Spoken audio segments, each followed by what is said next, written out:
Hello YouTube, this is a very kind of casual video. I was thinking about doing things like a top 10 list, and I really like making lists, but it's still really early, and I would really hate to kind of preempt things because I know I would be kicking myself in the arse later on if I read something and I thought this should have been on the list. So I decided that I would spend this video talking about some books that I really love and which I think deserve more love. I haven't read all of the ones mentioned this year. I think I've read most of them this year, but this is more just like books that I feel aren't very popular and deserve to be at least better well known. But you know, maybe I'm just making a fool of myself. I'm not very zeitgeisty, so maybe I'm gonna pick a book and you're gonna think, but it's such a popular book, everyone on YouTube has been talking about it. And you know, maybe, I don't know, I'm not on the pulse. So yeah, just a casual video tonight. Definitely one of my favourite books of the year is The Paris Portal by Emmy Wilson and Anne Bashore. It is about Daphne Seidler, who is a traveller, and by that I mean a time traveller. She works for this organisation called the Society, and they send these travellers back through time in order to get like these antiquities, things that have been lost to time, like paintings and things. So she's been sent back to 1920s Paris, and there she meets Julien Lefebvre, and it is amazing. I love it so much. I really love Daphne and Julien as well. Actually, I wasn't expecting to love him quite as much. So yeah, she inadvertently saves his life, and it starts off this whole thing.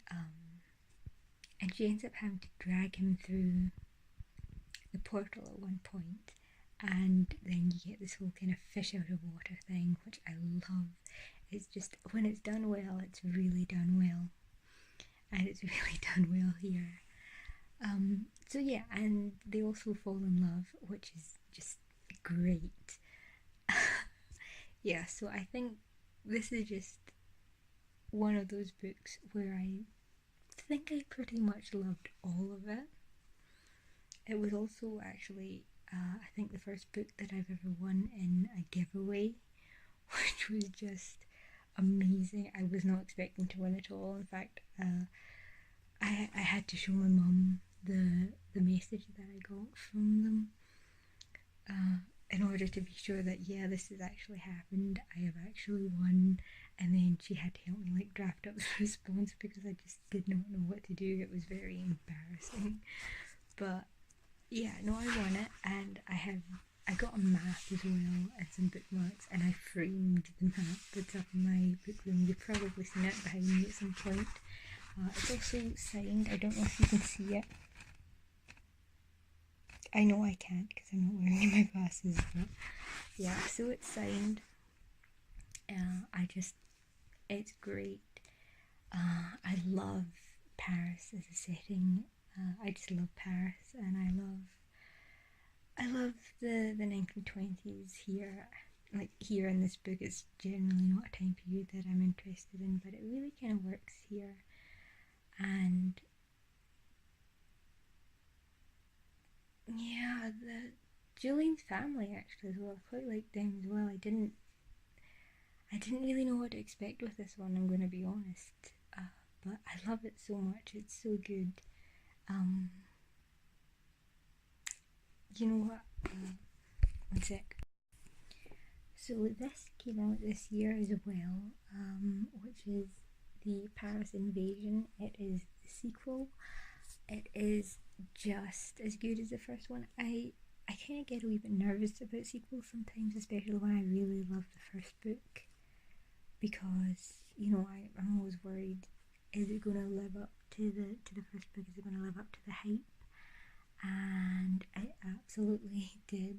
It is amazing. Like my only complaint that I remember having about this one is that it's like noticeably shorter than the first one, but I mean, I guess it's better than endless filler, although I love the characters. I wouldn't have minded just like filler chapters here or there, but it's really well put together, and I'm not gonna complain about that. But yeah, no, it definitely lives up to the first book, and I am going to say that I really wanted to cry when I read it. I'm not going to tell you why, but yeah, it's really good. I love it. There's A Brush with Magic by Sonia Long, which is about Rua and Silas, and she saves him at one point because he is quite hapless, but it soon becomes apparent that as nice as he is, he has this really big secret, and she's hiding one of her own as well, and actually their secrets have to do with each other, so it's really interesting seeing how they navigate that, how they keep the secrets, how they react when they find out who the other is. It is a light fantasy. It's very much based on our world, but with like slight changes and also magic. But I feel like that's done really well and not like bright. But there's just so much love that's been put into this book, and I could tell right off the bat that this is a book that has been very loved. But then I got to the end and I started to read like the acknowledgement section, and yeah, like you could tell that there were like game elements that inspired this, and you could tell that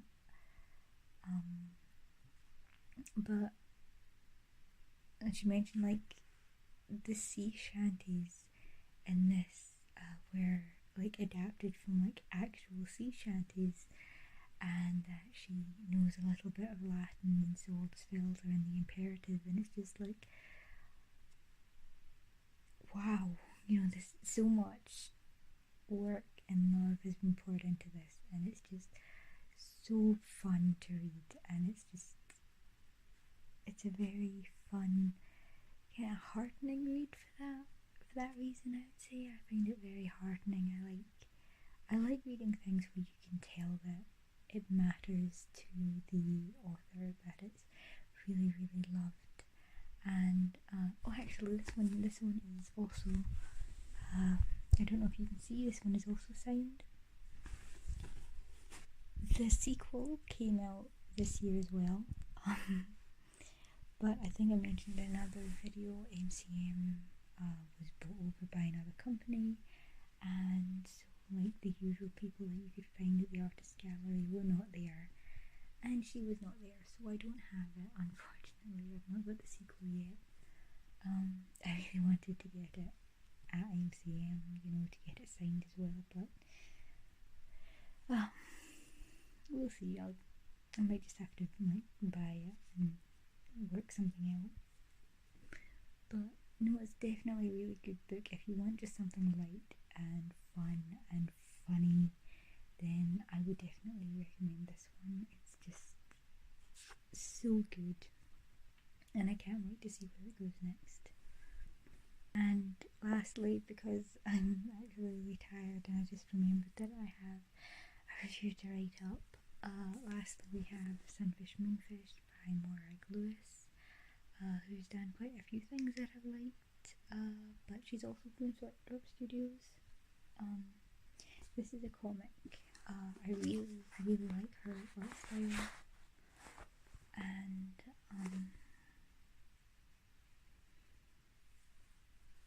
yeah, so this is about a royal family. They're being murdered, and the mage who you see in like the opening panels has been tasked with this final mission by, I think, a prince or the king, I'm not sure which, has been like accused of the crime, and then this other character has to investigate. So it's a really like fun conspiracy theory thing with magic, which seems to be like a common element with these. And it's a really fun read to kind of work out how everything comes together. Yeah, it's really fun. It doesn't quite go how you think it does. It's really like seeing things come together. It's really satisfying, and the art is so pretty, as always. So yeah, if you're looking for something a little bit more mystery, I think this is a really good one. Like, I've never gotten anything from Sweatdrop Studios that I haven't liked, and definitely nothing by Morag Lewis which I haven't liked. So, you know, it's really, really good, and I really recommend like the author for this one, not just the book but the author.